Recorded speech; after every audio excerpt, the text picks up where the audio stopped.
Welcome back to this week's episode of ONSC Live. Did you get the answer to this week's riddle? The answer was a watershed! I'm up here at Wishing Rock, where I have an amazing view of the Bear Hollow Natural Area. At the bottom of this valley is Bear Hollow Creek.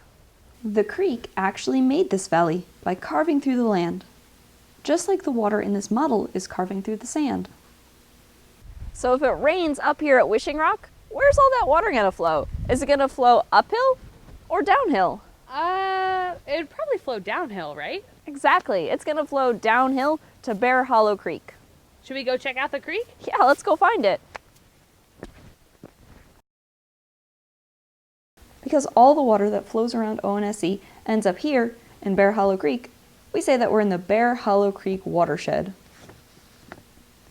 A watershed is an area of land and the body of water that it drains into. Every time it rains, the water is going to flow downhill. Any water that's not soaked up by plants will end up in Bear Hollow Creek.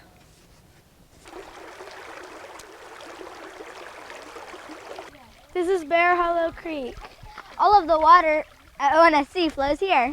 Wait, there's still water. Where's it going to go?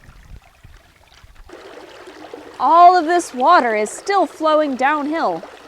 I wonder where it's flowing to. It goes here to the Kings River.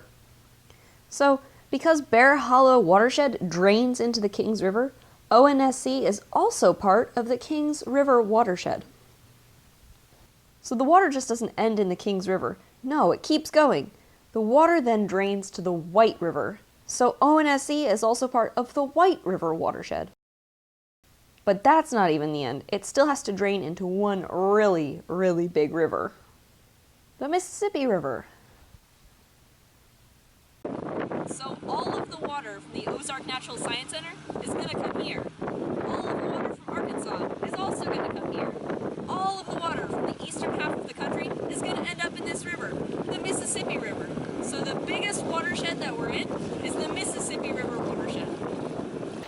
So, Miss Maya, water has to flow all over the land before it even gets into a creek or into a river? That's right. But what happens if our land is polluted? Well, then all that pollution is going to end up in the water. That's why it's so hard to keep our water clean. Yeah. Check out this map. If Bear Hollow Creek is polluted, then the pollution will flow to the Kings River, and then to the White River, and then to the Mississippi River. Now, if all the creeks flowing into a river just have a little bit of pollution, well, then the river is going to end up with a lot of pollution. All the creeks and rivers in the central part of the United States are going to drain to the Mississippi River. So imagine if all these little rivers had some pollution in them. How polluted would the Mississippi River end up? I joined a team of explorers from on the river to canoe down the Mississippi River. On my trip, I noticed way more pollution in the Mississippi River than back home here at ONSC. I also saw signs saying to be careful when you're eating the fish because some of them are contaminated. Miss Maya, how can we keep our water in our land clean? Well, firstly, always remember that littering is really bad. And also, remember to recycle all those plastic bottles that you might have. And secondly, it's really important to learn about the watershed that you live in. Cool. A lot of rivers have teams of people who will help keep the water clean. Maybe you can get your class or family to volunteer with a river cleanup. That's all the time that we have for this episode, but I hope that you all go exploring and see what creeks and rivers and streams are near where you live. See you next time on ONSC Live.